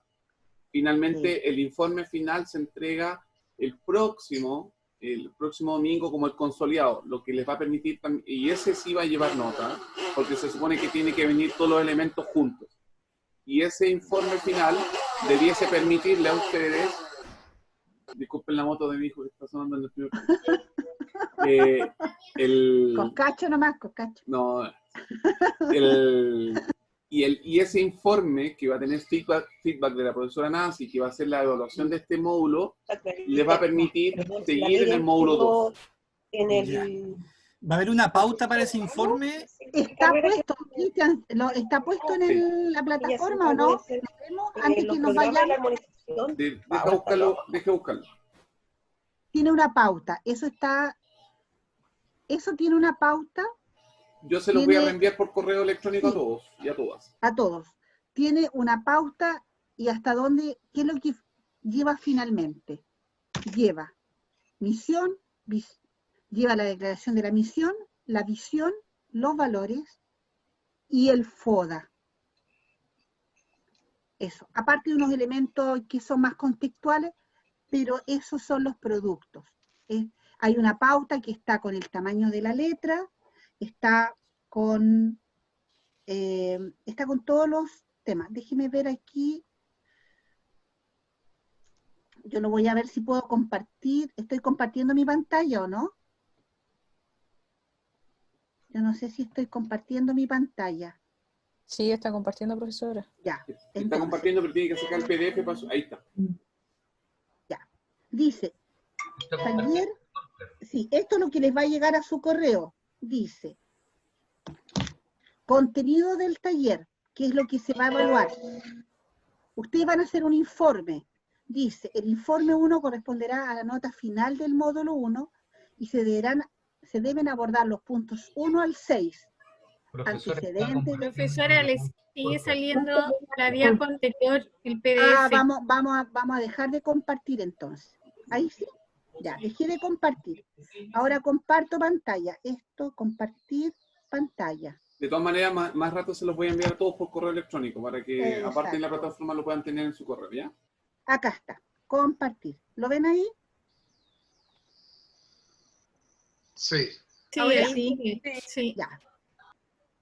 Ahí explica, dice, contenido del taller. ¿Por qué? Porque nosotros con el profesor José Vera, que es el profesor del módulo 2, dijimos vamos a pedir un taller que tenga 9 puntos, pero vamos a dividir del 1 al 6, corresponde a la nota final del módulo 1, y los puntos 7, 8 y 9 corresponden a la nota final del módulo 2. ¿Qué significa esto? Que ustedes van a transitar desde los antecedentes de la institución, IP o CFT, hasta la construcción de planes de acción e indicadores. Obviamente no para todo el instituto, sino que va a tomar solo una parte. Pero en lo que a mí concierne, tiene una estructura, una portada, antecedentes de la institución, va con el número de página, un pequeño marco conceptual, que tiene un máximo también de 5 páginas, diseño y redacción de la misión institucional, análisis estratégico, y ustedes van a tener que construir una matriz FODA. Ahí está el tamaño de la letra, tipo de letra, la extensión del documento no superior a 15 páginas, ¿ya? Y la fecha de entrega es el 30 de agosto. Es un documento que puede tener perfectamente 10, 8 páginas, no es una cosa tan extensa, pero sí tiene que tener una formalidad. ¿Y qué es lo que van a colocar ustedes? Los elementos más interesantes, que más importa, es la misión institucional. Han venido trabajando en eso ahora. Y están haciendo ahora el análisis estratégico. Hicieron un análisis del entorno con las dimensiones políticas, sociales. ¿Para qué? Para determinar las oportunidades y las amenazas. En la próxima taller, en la próxima clase, vamos a ver lo interno. para que vean las debilidades y las fortalezas. Y van a tener que construir una matriz FODA, que es un resumen de esos elementos. Profesora, y eso es lo que se entrega, dígame. Yo le podría pedir que para la próxima clase, para partir, podamos como repasar el análisis externo, porque encuentro que claro, vimos aporte hoy día, pero yo pienso que necesitamos mayor contextualización a lo que es educación técnico-profesional y a ver cómo se van dando las estrategias que influyen en nuestro subsector. Hoy día usted habló algo muy importante, que es por primera vez está en la política pública la educación técnico-profesional con esta nueva ley, y eso llevó a que exista hoy día la estrategia técnico-profesional. A mí me quedó como dando vuelta a eso, que sería un elemento interesante de que podríamos ver en el curso, en el fondo. Que son los elementos legales, digamos, y de contexto nacional, país. Claro, y ir aterrizando esos puntos legales, políticos, económicos, que quizás en el ejemplo más de las fuerzas de deporte está como en otro ámbito, y lo entiendo perfecto, y que es bueno tenerlo, pero que pudiéramos contextualizar para que justamente este trabajo que vamos a elaborar fuera más pertinente a lo que nosotros hoy día estamos viviendo como institución. Sí, Francisca, y además, ¿sabes por qué? Porque, y justamente el taller, yo no tomo Porter, yo lo mostré, pero lo importante, o sea, digamos, el taller está hecho en términos de estas dimensiones en las cuales se divide la sociedad. Y ahí efectivamente entran estos elementos del macroentorno, que si bien es cierto son lejanos y poco controlables para las instituciones de educación superior, lo que le están haciendo es rayando la cancha. Y le están diciendo, mire, o esto es lo que usted... Porque ahora, estas políticas van cambiando cada cierto tiempo, digamos, pero sí, efectivamente, usted tiene razón, y podemos retomar eso para la próxima clase, y para dar retroalimentación en términos de cuáles serían estas dimensiones y cómo esa dimensión en particular los puede ir afectando. Ya, perfecto. Profesora. Dígame. Profesora, ¿se me escucha? Sí, dígame. No lo veo, pero lo escucho. Rodrigo, soy yo. Justamente hoy día tenemos un enmarcamiento legal en nuestro país en todo lo que es el ámbito de la educación técnica, y creo que esa es una tremenda oportunidad, y sería bueno, reforzando lo que decía Francisca, darnos un espacio chiquitito allí que ustedes, sobre todo cuando hoy día estamos viendo el tema de marco de cualificación también de la educación técnica profesional, que es otro insumo que nos reporta para nuestros, diríamos, nuestros procesos de acreditación. Sí. Entonces lo estoy anotando todo para que lo podamos ver en específico, digamos. Porque y es por eso que yo no les pedí Porter en el análisis, sino que basta, ya solamente las fuerzas del macroentorno ya les están imponiendo a ustedes exigencias. Este mismo elemento, el mismo hecho de la no acreditación y lo que va a pasar con las instituciones de educación superior en el hecho de no acreditarse, a usted lo está poniendo, digamos, le está representando una oportunidad y al mismo tiempo una amenaza. Las fuerzas del entorno tienen considerado o algo hice que salí más de pantalla. Pero sí, lo podemos para cerrar, lo podemos ver en detalle. Estimados, tenemos que tomar un examen de título ahora. Ah, ya, están hablando ahí todos, ahí, Leonardo. ¿Alguna duda para ir cerrando? Que Cristian envíe el listado. Sí, el trabajo. El instructivo. Sí, instructivo, sí. Ya, para que lo revisen. Profesora, nos quedamos un ratito por mientras nuestros queridos participantes se van retirando. Sí. Agradecemos ya la asistencia de todas y todos, y nos vemos el día jueves a la misma hora.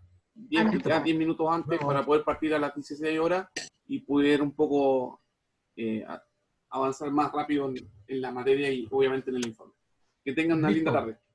Gracias. Igualmente, cuídense mucho. Por todo, adiós. Muchas gracias a todos. Gracias.